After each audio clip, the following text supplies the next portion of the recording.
When are they going to learn? You don't mock the belt.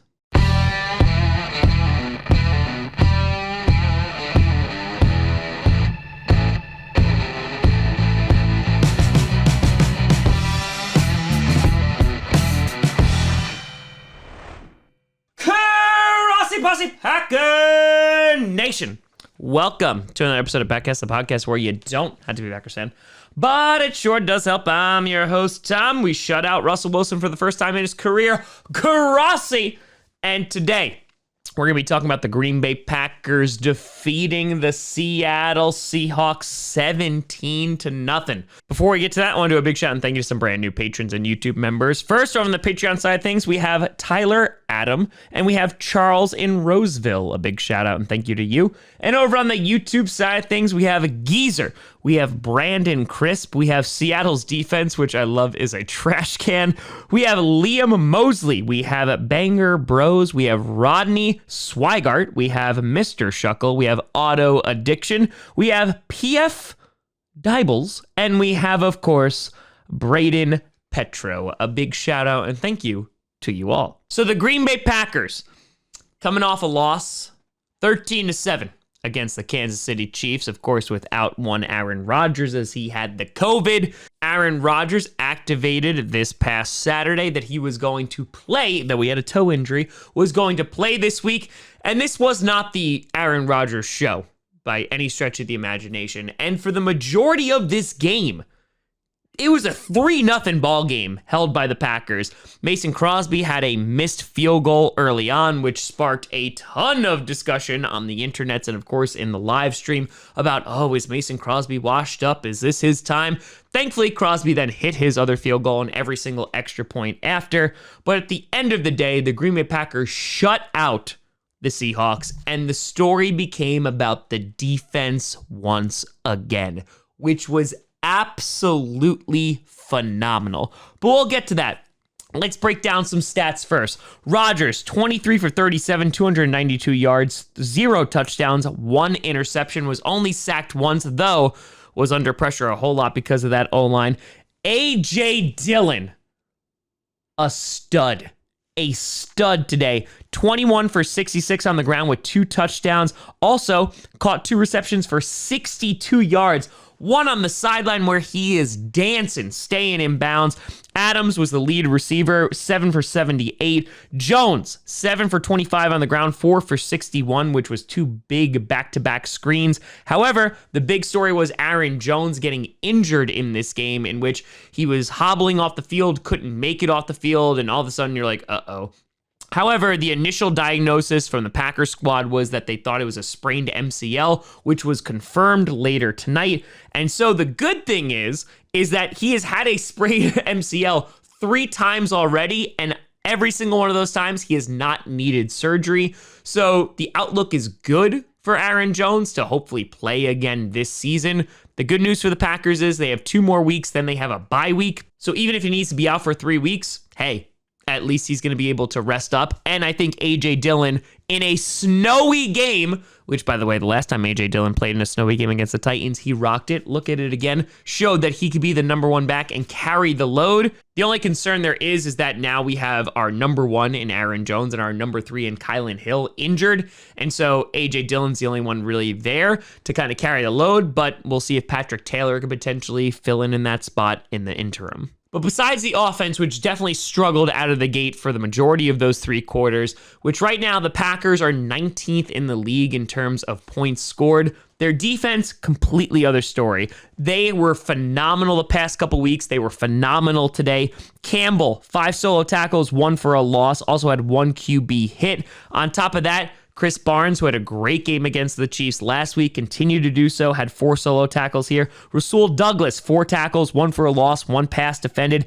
Adrian Amos, 3 solo tackles, 3 passes defended, and a clutch interception, almost had a second. And Kevin King, even having himself an interception. And right now, the Packers defense is 3rd in points allowed behind the Bills and the Patriots.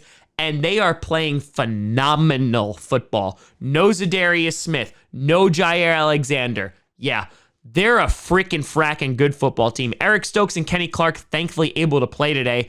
And Eric Stokes, he made an immediate impact on the field. He allowed 0 receptions on 4 targets. And Eric Stokes, I know he's a rookie, but playing above his pay grade. Overall, the defense was able to get 3 sacks on Russell Wilson. The other stories then come on the defense about people who were injured. We talked about Aaron Jones, but Rashawn Gary going out with what looked like to be a gruesome arm injury, which got caught underneath a guy falling and it completely stretched the other way. And you're like, that didn't look good. Merciless, who got his first sack as a Green Bay Packer, he went out and was immediately ruled out. Haven't heard anything on him. However, with Rashawn Gary, the good news is that it seems to just be a hyperextended elbow. It doesn't look like there's going to be a break or anything like that. They're going to do an MRI on Monday, but it looks like things are in the clear. When he got injured, Rashawn Gary couldn't move his arm, went into the blue medical tent, came out with a little pep in his step, was fist bumping a whole bunch of teammates before going into the locker room. So it seemed like it was going to be good news, and that seems to be confirmed this evening. We'll see with the MRIs tomorrow. But the Packers on offense really dominated this game. The time of possession was swept by the Packers. 39 minutes and 9 seconds from the Packers compared to 20 minutes and 51 seconds by the Seahawks. And it seemed like the Packers should be up by more. You had Rodgers throwing a really bad interception, was very un-Rodgers-like. He literally just threw it up in the air and threw it into double coverage, and it just was not a good decision in the end zone. And he kind of cleaned it up after that. I don't know if it was Rodgers just being a little rusty from being out for a week or just being in the building one day before, the game actually was, because he just came into the building on Saturday. But either way, this offense is definitely struggling. And I think they need to find their identity. You have MVS back, which is great. Rodgers tried to get him involved early on in the game. Davante Adams is back as well. But now with Aaron Jones out, it's going to be like, all right, A.J. Dillon's going to be our featured back. And it just seems that the red zone offense continued to struggle. And on like those 3rd and 1s, like they either were just like, all right, we're going to go and get it and just be able to convert, or we were getting stopped. And that's something that's going to need to be cleaned up down the line, because it finally seems like we have a defense that's never going to give us up or let us down, like Rick Astley says. And I think it's just a matter of that offense needing to find that balance and getting closer. Because if you look at the 3 opponents that they have faced and look at their quarterbacks, you look at Kyler Murray, you look at Patrick Mahomes and Russell Wilson, in total, all those QBs over the 3 weeks have had 601 yards, 1 touchdown total, and 4 interceptions, which is phenomenal for this Packers defense. It's a testament to what Joe Barry has been able to do with the personnel and or lack of personnel with guys like Zadarius Smith and Jair Alexander missing, and my hat's off to him. Meanwhile, for Seattle, Russell Wilson, 20 for 40, 161 yards, 0 touchdowns, 2 interceptions, ran for 32 yards. Obviously coming back after that big finger injury, and we're going to see kind of how he's going to be able to progress throughout the season. But Russell Wilson definitely missed some throws, just like Aaron Rodgers did. Alex Collins, 10 carries for 41 yards. Everett was their leading receiver, their tight end, 8 for 63.